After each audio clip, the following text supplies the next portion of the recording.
Again so दोस्तों, आज की फिल्म जो एक्सप्लेन करने वाले हैं उसका नाम है स्टोरी ऑफ आयला।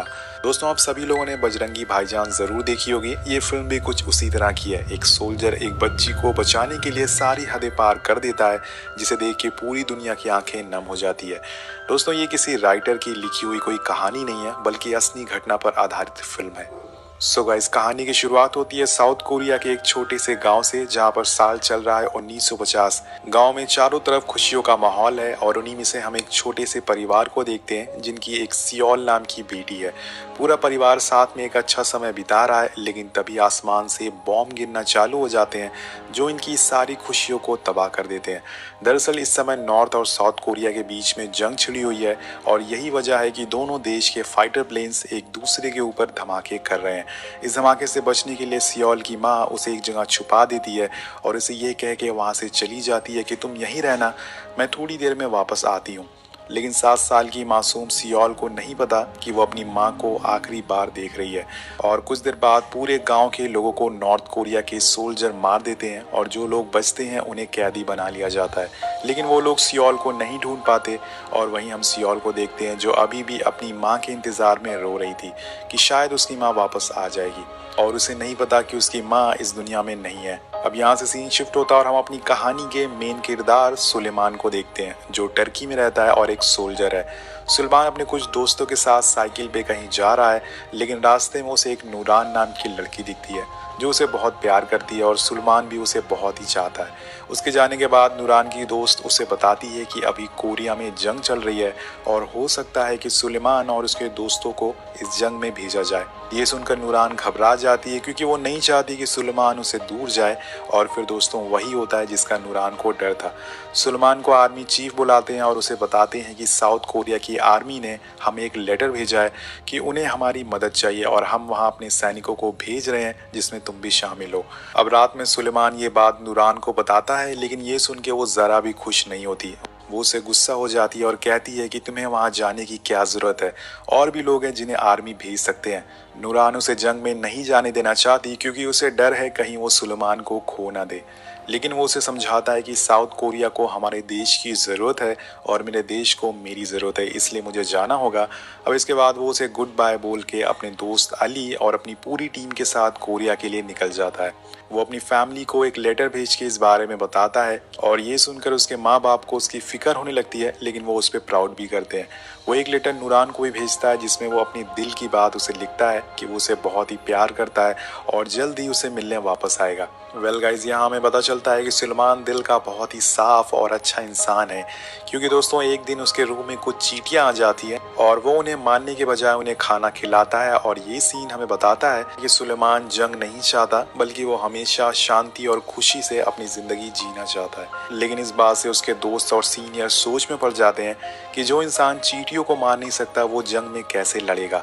वेल आखिरकार सुलेमान और उसकी टीम साउथ कोरिया पहुंच जाती है, जहां उन्हें काफी अच्छे से उनका स्वागत किया जाता है और वहां उन्हें बताया जा रहा है कि नॉर्थ कोरिया साउथ कोरिया में जबरदस्ती घुसता जा रहा है और उनके लोगों को मारता जा रहा है, इसलिए हम लोगों को अब साउथ कोरिया की मदद करनी होगी। इसके बाद सभी लोग अलग अलग टीम बनाते हैं और बॉर्डर की तरफ निकल जाते हैं। अब रास्ते में अली देखता है कि हर तरफ सब मायूसी थी, सब लोग बेघर हो गए थे, हर तरफ बस लाशें थी और लोगों के दिल में डर था।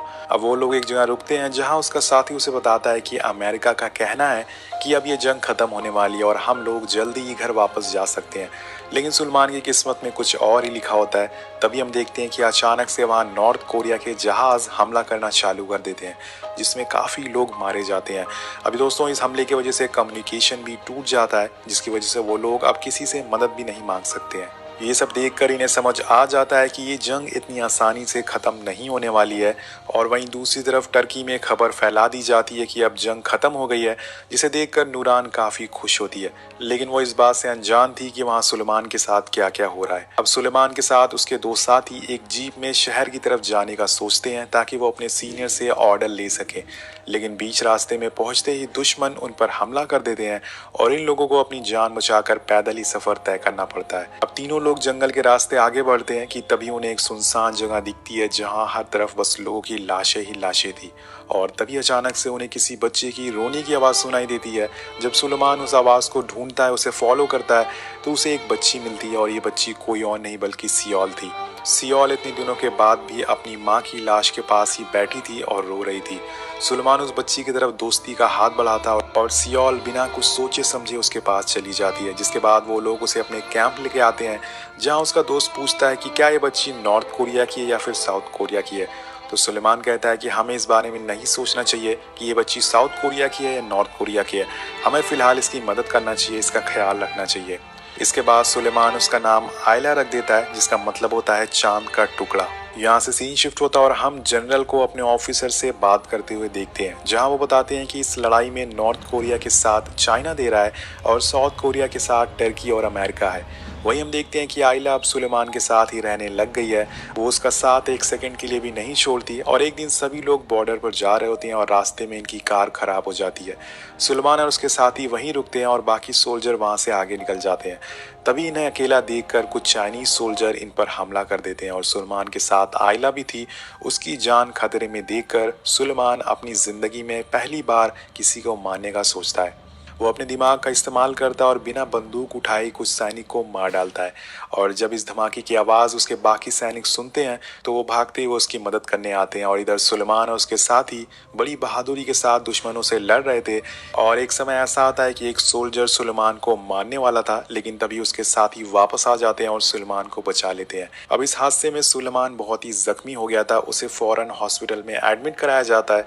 वहीं दूसरी तरफ पूरी दुनिया में ये खबर फैल जाती है कि जंग फिर से शुरू हो गई है।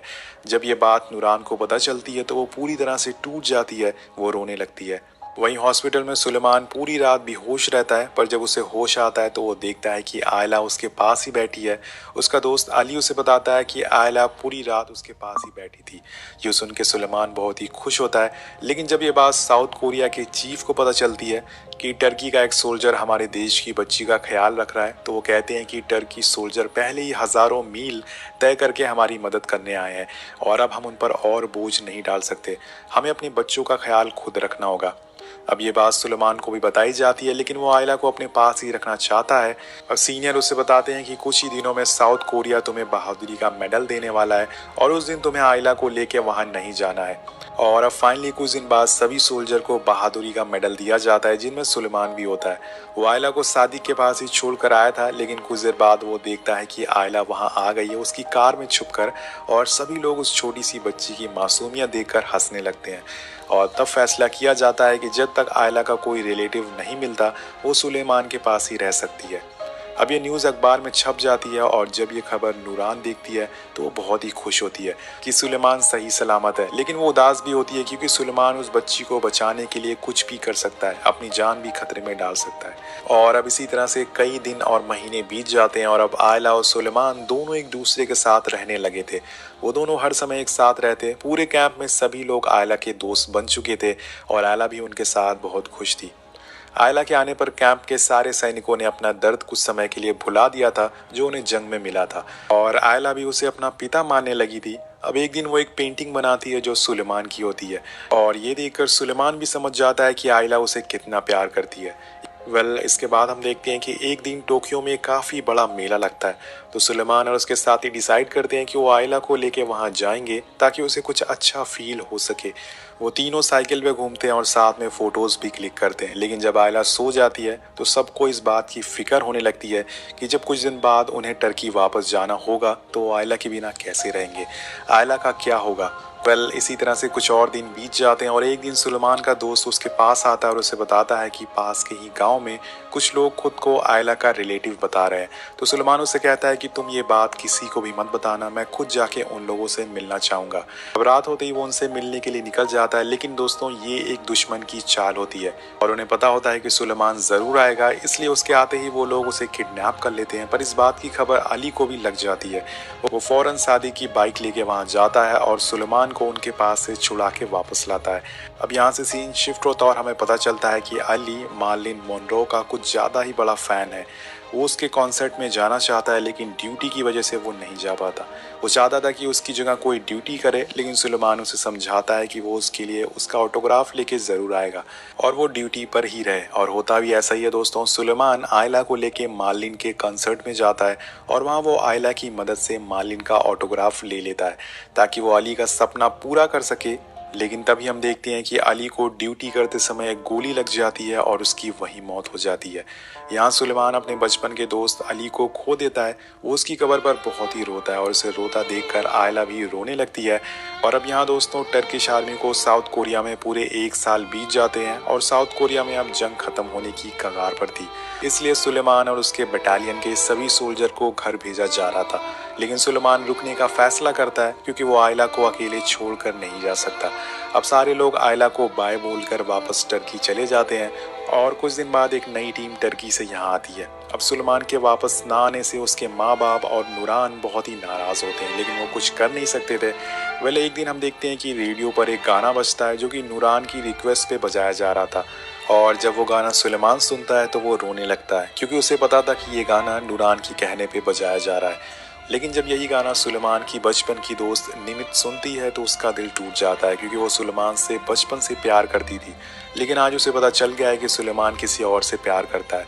वो गाना सुनते हुए सुलेमान आयला से बोलता है कि मैं तुमसे वादा करता हूँ, मैं जब भी यहाँ से जाऊँगा तुम्हें साथ लेकर जाऊँगा।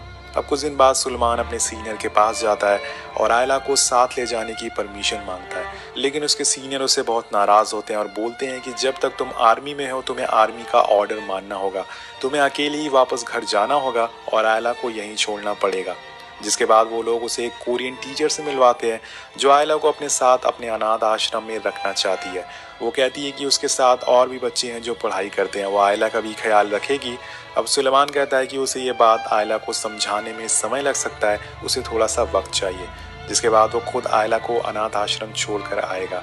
अब कुछ दिन बाद टीचर सुलेमान और आयला ऑर्फनेज जाते हैं जहाँ पे एक स्कूल भी होता है। वहाँ पहुँचने पे सुलेमान उसे बोलता है कि अब तुम बड़ी हो रही हो और तुम्हारा स्कूल जाना बहुत ही ज़रूरी है। जब आयला क्लासरूम में एंथम सॉन्ग गाने लगती है तो सुलेमान उसका दोस्त उसे देखकर रोने लगते हैं और वो उसे छोड़कर वापस आने लगते हैं। लेकिन आयला सुलेमान के बिना रह नहीं पाती। वो भागती हुई उसके पास आती है और रोने लगती है और रोकर उसे गले लगा लेती है और कहती है कि आप मुझे अकेला छोड़कर मत जाइए। उसकी बातें सुनकर सुलेमान की भी आंखों में आंसू आ जाते हैं और वो उससे वादा करता है कि वो जैसे भी करके उसे अपने साथ वापस टर्की ले जाएगा। अब दोनों घर पहुंचते हैं और वहां हम देखते हैं कि सुलेमान एक बॉक्स बना रहा है जिसमें वो आयला को छुपा कर ले जाएगा। लेकिन जब वो शिप तक पहुंचता है तो एक सोल्जर को उस पर शक होता है, जिसके बाद उसकी सच्चाई सामने आ जाती है और सारे लोग जब उसका बैग खोलते हैं तो उन्हें उसमें आयला दिखती है। जिसके बाद उसे हेड ऑफिस बुलाया जाता है जहाँ पे उसका सुपीरियर उसे कोई सज़ा तो नहीं देता, लेकिन उसे वो ये कहता है कि उसे यहाँ से चले जाना चाहिए। लेकिन सुलेमान अभी भी आयला को साथ ले जाने की जिद पर अड़ा था क्योंकि वो अपने दोस्त अली को पहले ही खो चुका था और अब वो आयला को भी यहाँ छोड़कर नहीं जाना चाहता। लेकिन उसका सुपीरियर उसे समझाता है कि वो अभी के लिए यहाँ से चला जाए और कुछ साल बाद वो वापस आयला को ले जा सकता है। अब ये बात सुलेमान को ठीक लगती है, इसलिए वो वहाँ से जाने को तैयार हो जाता है और आखिरकार वो दिन आ जाता है जब आयला को सुलेमान से अलग होना था। वो पोर्ट पर खड़ा होता है और उसके सामने आयला भी थी, लेकिन आज यहाँ से सिर्फ सुलेमान जाने वाला था। वो आयला से कहता है कि एक बाप अपनी बेटी के लिए कुछ भी कर सकता है और मेरा तुमसे ये वादा है कि मैं तुम्हें वापस लेने ज़रूर आऊँगा और फिर हम हमेशा साथ रहेंगे। अब आयला को कुछ समझ नहीं आता, वो तो बस सुलेमान के साथ रहना चाहती थी, लेकिन आज सुलेमान उसकी आंखों के सामने उससे दूर जा रहा है। सुलेमान शिप पर चढ़ जाता है और यहाँ हम आयला को पहली बार इतना रोते हुए देखते हैं और देखते ही देखते सुलेमान टर्की पहुँच जाता है। पर वहाँ जाके उसे दूसरा बड़ा झटका लगता है। उसे पता चलता है कि नूरान ने किसी और से सगाई कर ली है, तो वो सीधा नूरान से मिलने पहुँच जाता है और उसे पूछता है कि उसने ऐसा क्यों किया। तो नूरान कहती है कि तुमने हमेशा मेरी बात नहीं मानी, तुम बहुत ही डिसलॉयल थे।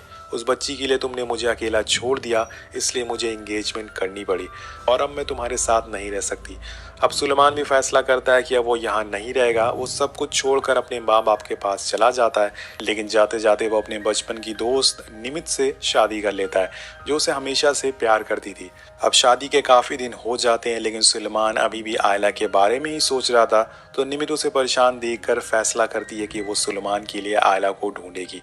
अब निमित आयला को ढूंढने की हर मुमकिन कोशिश करती है और एक दिन ऐसा ही करते करते वो कोरियन एम्बेसी पहुंच जाती है, जहां पे सुलेमान को बुलाया जाता है और उसे बताया जाता है कि आयला नाम की लड़की को ढूंढना बहुत ही मुश्किल है, एक तरह से नामुमकिन है, क्योंकि अब तक उसका नाम बदल दिया गया होगा। अब ये सुनकर मानो सुलेमान पूरी तरह से टूट जाता है। उसे अब लगने लगता है कि क्या पता आयला अब अपने नाम की तरह उसे भी भूल गई होगी, लेकिन निमित उसे भरोसा दिलाती है कि वो लोग उसे जरूर ढूंढेंगे। अब ये बात दोनों को पता नहीं होती कि उसे ढूंढते ढूंढते इन्हें पूरे 47 साल बीत जाएंगे।